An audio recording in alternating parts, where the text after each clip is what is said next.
Wave has a specific velocity called wave velocity.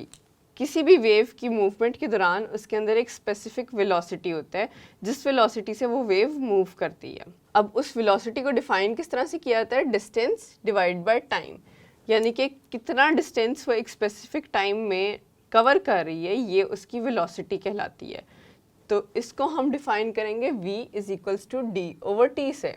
अब हमें पता है time taken for movement from one point to another is called time period. ये हम लोगों ने पढ़ा था इस चैप्टर के स्टार्टिंग में कि जब एक पॉइंट से दूसरे पॉइंट तक कोई भी बॉडी या कोई भी वेव मूव करेगी, फर्स्ट पॉइंट से सेकेंड पॉइंट तक मूव करने के लिए जो टाइम रिक्वायर्ड होगा उसको हम कहेंगे टाइम पीरियड।